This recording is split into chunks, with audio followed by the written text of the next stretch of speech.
we are to be able to present that to you today. So I want to thank our entire leadership team for being here right now. A couple of other special guests, though, that I have to mention. We have, well, first, let me hold on one second, sir. General Lorenz is looking at me. He gives me grief all the time, but I'll get to that in a minute. But I want to thank General Gould and Marty Marcolongo and Mark Hilly for being here, but also for letting us use this building today and allowing us to make this happen, and for what you do for our academy every day as well. General Lorenz is with us, and every time I get in the room with General Lorenz, he makes it known that the best commandant in the room is, the best commandant ever is in the room then, and it's not me. So, but today, hold on, man, I'm not there yet. Today, sir, we have four in the room. We have General Wida, we have Max Moga, we have General Lorenz, and we have myself. So what I will say is, we have the top four. And we'll all decide kind of who's the best, but I'll also say the three of us have former in our titles. There is only one, Max Moga. So thank you guys for being here as well. We have also Rep. Blaisley, thank you for being here, sir. And Councilman Helms, thank you guys for taking time out of your day to join us and be a part of this great ceremony. All of our other guests, general officers, commanders, again, this is just a symbol of how really important this is for us. So let's just talk a little bit about Garry and his past, right? Graduated in 1968, went to pilot training, and he flew 4 different aircraft. The first one was a T-29. I don't even know what that is. That's like way back. So I went back, though, into the archives, and I found some stuff about it, but man, that's well, it's a relic. I'll just say that. But that's cool. I'm not, there's no animosity there, but it's an old plane. But he also flew the C-5, T-39, the EC-130E, and he flew them, I think most impressively though, 650 hours in combat in Vietnam. And 2 distinguished flying crosses, 2 air medals, lots of historic flying that you did. And that alone is enough to build a career on and a legacy on. But it goes on. He was a security forces squadron commander. How many flyers, Chris Jackson, get to do that?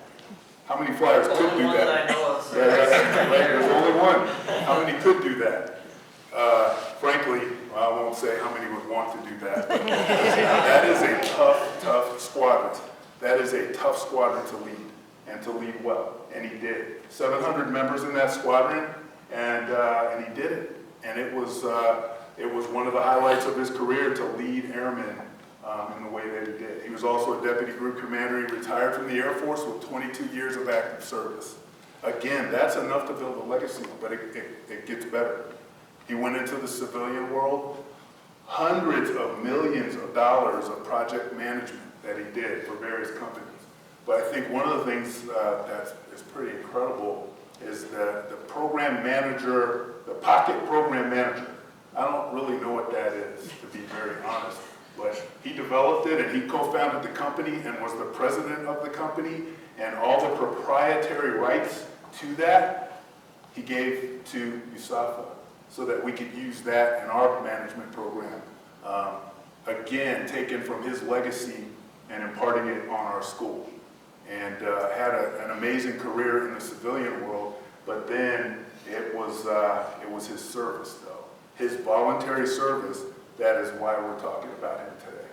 There's a lot of people that have great military credentials. They have incredible lives in the civilian world and build their second career, but not a lot of people that are willing to go the extra mile and give like he's given to our academy for the last certainly 15 years very directly, but even longer than that. And I mean, he was the class advisory senate. He was the president of our class advisory senate for 4 years, but he was a part of that senate for 10 years as a graduate from the class of '68. He did a huge amount of work on our AOG board for 6 years. That's a long time to be on the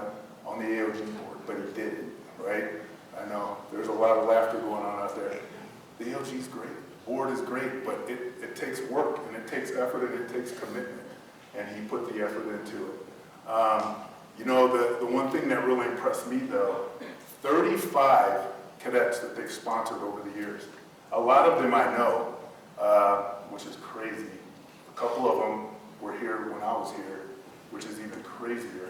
You guys have been sponsoring people for a long time and making lives good for a lot of cadets. And 2 of them are here. Oh, look at that. There we go. There's a product of the Dudley legacy.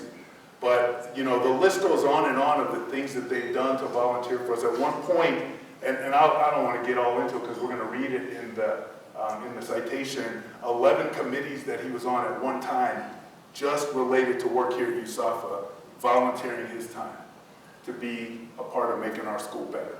So we'll read about that when we get into the citation, but what I'll say is the epitome of servant leadership. And when we talk about volunteerism, I decided to go into the Bureau of Labor Statistics to look up how much is 1 hour of volunteer work worth. Today, $24.14 for 1 hour of volunteer work. That's average, right? Certainly, Gary's not average, but let's just take that number.